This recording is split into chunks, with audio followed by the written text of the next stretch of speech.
नमस्कार दोस्तों मैं पंडित कृष्ण कुमार शुक्ला सर्व कल्याण ज्योतिष के YouTube चैनल से आपका स्वागत करता हूं। दोस्तों आज जो मैं वीडियो बनाने जा रहा हूं वो वैदिक ज्योतिष का महत्वपूर्ण अंग चलित भाव कुंडली के संबंध में है। जिस प्रकार लगन कुंडली, चंद्र कुंडली, नवमांश कुंडली देखना आवश्यक है और बाकी जो षोडश वर्ग की कुंडलियां हैं सभी देखना आवश्यक है, उसी प्रकार चलित भाव कुंडली को देखना भी उतना ही आवश्यक है, क्योंकि चलित भाव कुंडली ही बताती है कि कौन सा ग्रह किस भाव में स्थित है और किस भाव का फल वो करेगा। और चलित भाव कुंडली में जो ग्रह भाव बदल जाते हैं वो उसी भाव का फल करते हैं जिस भाव में चलित भाव कुंडली में होते हैं, और लगन कुंडली में जिस भाव में बैठे होते हैं उस भाव का फल वो कम मात्रा में करते देखे गए हैं। अगर किसी युति में बैठे हों तो युति और कोई योग वो लगन कुंडली से ही हम देखेंगे, मगर उस ग्रह का बल कितना है, क्या वो भाव बदल गया है, और अगर वो भाव बदल गया है तो कौन से भाव में गया है, वो जिस भाव में स्थित है चलित भाव में उससे आगे वाले भाव में गया है या चलित भाव में उससे पीछे वाले भाव में गया है, उससे भी ग्रह का बल में परिवर्तन होता है। दोस्तों ज़्यादातर तो देखने में ये आया है कि जो ग्रह चलित कुंडली में भाव बदलता है और भाव बदलकर वो अपने से पीछे वाली राशि में जाता है, तब हमने देखा है कि उसके फल में बहुत ज़्यादा न्यूनता आ जाती है। वो अपने फल में पूर्णता नहीं दे पाता या शुभ फल उतना ज़्यादा नहीं दे पाता। और जो ग्रह लगन कुंडली में जिस भाव में बैठा है और चलित भाव में उससे आगे वाले भाव में जाता है, तो वो ग्रह को देखा जाता है कि उसके भाव में, उसके बल में भी शुभता रहती है, वो उसको शुभ फल करते देखा गया है। और जो युतियाँ होती हैं और जो ग्रहों की दृष्टियाँ होती हैं और जो योग होते हैं वो सभी लगन कुंडली से ही देखने चाहिए। चलित कुंडली सिर्फ ग्रह का बल बताएगी कि ये लगन कुंडली में जिस भाव में बैठा था उस भाव से बदलकर चलित कुंडली में अपने से पिछले भाव में आ जाने पर उसके बल में कमी हो जाएगी, और वो कमी के साथ उसी चलित भाव में जिस भाव में बैठा है उसी भाव के संबंध में ही फलित भी करेगा। और अगर वो चलित भाव में अपने से आगे वाले भाव में गया है तब उसके फल में कमी नहीं देखी जाएगी, मगर वो अपना फल जरूर आगे वाले भाव का ही देगा जो चलित भाव में जिस भाव में वो गया है। तो दोस्तों हम पहले ये जानते हैं कि चलित भाव कैसे बनता है, चलित भाव में बैठे ग्रह किस प्रकार या किस नियम से वो एक भाव आगे या एक भाव पीछे चले जाते हैं। इसके लिए सबसे पहले हमको देखना पड़ेगा कि लगन कुंडली में लगन की डिग्री क्या है। आपकी लगन कुंडली में जहाँ पर लगन लिखा होगा वहाँ पर उसके आगे डिग्री लिखी होगी लगन की। अगर लगन की डिग्री 2 है, अगर लगन की डिग्री किसी की 2 है तो ये 2 डिग्री भाव मध्य में आएगी, क्योंकि लगन की जो डिग्री होती है वो भाव मध्य दर्शाती है। लगन की डिग्री 2 है तो वो भाव मध्य में आएगी, और यही भाव मध्य 2 डिग्री का, यही भाव मध्य सप्तम भाव का भी हो जाएगा 2 डिग्री का। चतुर्थ और दशम का भाव मध्य निकालने का अलग तरीका है, मगर लगन का जो भाव मध्य निकलेगा वही भाव मध्य सप्तम का भी निकलेगा। अलग तरीका मतलब यह है कि चतुर्थ और दशम का भाव मध्य निकालना पड़ेगा, इसी से नहीं निकल आएगा। लगन से सिर्फ लगन का और सप्तम भाव का ही भाव मध्य निकलेगा। और दोस्तों, जब लगन कुंडली की 2 डिग्री है तो 2 डिग्री मध्य में आने पर जो 13 डिग्री पीछे वाली 12वें भाव वाली आगे को आ जाएगी। और जो भी ग्रह लगन कुंडली में 2 डिग्री के करीब करीब बैठा है वो अपने भाव में ही रहेगा। और जो ग्रह लगन कुंडली में 17 डिग्री पर बैठा है और जो ग्रह किसी कुंडली में 13 डिग्री पर बैठा है वो अलग प्रभाव में आ जाएगा। इसको आप ऐसे समझिए कि जो ग्रह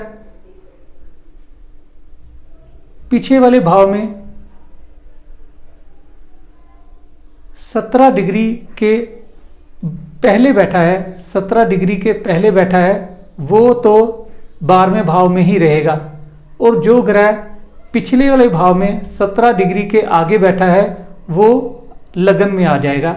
और वो चलित भाव कुंडली में हम उसको लगन में देखेंगे।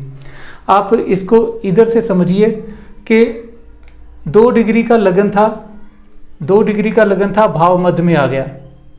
अब 13 डिग्री इधर की इधर आ गई। यहाँ पर 17 डिग्री के आगे जो ग्रह बैठा है वो लगन में आ गया। और जो 17 डिग्री के पीछे ग्रह बैठा है वो 12वें भाव में ही रहेगा। ठीक है, ऐसे ही लगन में और सप्तम में भी सेम यही कंडीशन रहेगी बदलने की, ग्रह के बदलने की। यहाँ पर भी जो 2 डिग्री का बैठा है, यहाँ पर सप्तम भाव भी 2 डिग्री का भाव मध्य में आ जाएगा। तो यहाँ पर बैठा ग्रह वो लगन में आ जाएगा, जो ग्रह 17 डिग्री के आगे बैठा होगा। और जो ग्रह 17 से पीछे बैठा होगा वो 6ठे भाव में ही रहेगा। और चतुर्थ और दशम भाव का भाव मध्य निकालने पर ही इसका भी निर्णय किया जाएगा। और बाकी एक चीज जरूर देखी जाती है कि लगन की डिग्री के करीब में जितने भी ग्रह बैठे होंगे वो अपना भाव नहीं बदलेंगे, वो उसी भाव में रहेंगे। अब हमने ये आपको लगन की 2 डिग्री के बारे में बताया है। अब हम आपको बताते हैं कि लगन की अगर 24 डिग्री हो जाए, यहाँ पर लगन की 24 डिग्री हो गई। अब 24 डिग्री भी भाव मध्य में आएगी। यहाँ पर 15 डिग्री का भाव मध्य होता है, 15 डिग्री का भाव मध्य है, यहाँ पर 24 डिग्री आ गई, 24 डिग्री आ गई। अब दोस्तों, जो इधर की जो डिग्रियां थी, यानी कि 24 से हम आगे गिनेंगे, 24 के बाद 25, 26, 27, 28, 29, 30, यानी कि 6 डिग्री भाव मध्य से 15, 6, 21, 21 के आगे यानी कि इस दूसरे भाव में जो भी ग्रह 9 डिग्री के पहले बैठा होगा, 9 डिग्री के अंदर बैठा होगा, वो लगन में आ जाएगा। क्योंकि लगन की डिग्री भाव मध्य में आ गई। लगन की डिग्री 24 थी और वो भाव मध्य में आ गई। अब जो ग्रह दूसरे भाव में 9 डिग्री के अंदर बैठा होगा, 1 से 9 डिग्री का, वो लगन में आ जाएगा। और जो ग्रह 9 डिग्री के आगे का बैठा होगा वो दूसरे भाव में ही रहेगा। ये तो नियम मैंने बताया है आपको कि कैसे देखा जाए चलित कुंडली में ग्रह कैसे बदलते हैं, और ये नियम होगा। अब हम आपको बताते हैं कि चलित कुंडली में युतियाँ भी जो होती हैं उनको भी कैसे प्रभाव बनता है। वैसे तो जो योग युतियाँ होती हैं वो लगन कुंडली से ही देखनी चाहिए, चलित कुंडली से नहीं। मगर चलित कुंडली में भी अगर दोनों ही ग्रह बदल रहे हैं तब भी उनका प्रभाव बदल जाता है। जैसे लगन कुंडली में कोई भी ग्रह मान लीजिए 7 डिग्री का बैठा है लगन में, और सप्तम में भी दूसरा ग्रह 7 डिग्री का बैठा है।